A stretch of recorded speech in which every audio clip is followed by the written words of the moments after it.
কোটি কোটি টাকা ব্যয় করে এই ব্রিজটি করা হলেও আপনারা দেখেন এই সব জায়গায় যে কি অবস্থা আছে, যে যেখানে গর্ত আছে, এই ব্রিজটি কিন্তু মানুষের কোনো কাজে আসছে না। এই ব্রিজটি মানুষের কাজে না আসায় সরকারি অর্থ কিভাবে এই অপচয় করা হলো। এপাশেও দেখেন অ্যাপ্রোচের কোনো সুযোগ নাই। অ্যাপ্রোচ সড়ক না হওয়ায় সাধারণ মানুষ এই বৃষ্টি মৌসুমে এই ব্রিজটি ব্যবহার করতে পারে না। আমরা সবসময় তুলে ধরি আপনাদের সামনে, শুধুমাত্র প্রশাসনের কর্তা ব্যক্তিরা যেন এদিকে নজর দেন। আসুন এবার আমরা শেষ মাথার দিকে যাই।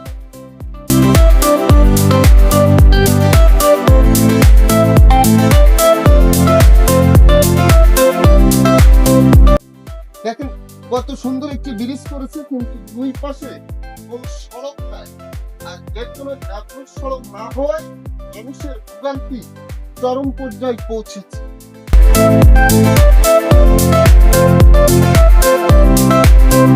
এই যে ব্রিজ, কয়েক কোটি টাকা নির্মিত ব্রিজ, এই ব্রিজ দিয়ে আমরা নিচে নেমে যাচ্ছি, কিন্তু দেখেন এই দুধলের এই ব্রিজটি কোনো সংযোগ সড়ক কিন্তু নাই। আর সংযোগ সড়ক না থাকায় মানুষের ভোগান্তি কি পরিমাণ হয় বৃষ্টি মৌসুমে।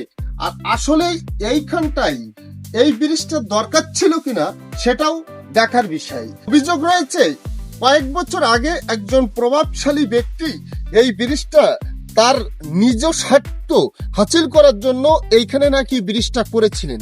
এরপরে কিন্তু এখানে কোনো কাজ আর হয়নি, এমনকি ব্রিজের কোনো অ্যাপ্রোচ সড়কও নির্মাণ করা হয়নি, যে কারণে জনস্বার্থে সরকারি টাকা বরাদ্দ হলেও সেগুলো জনগণের কোনো কাজে আসছে না।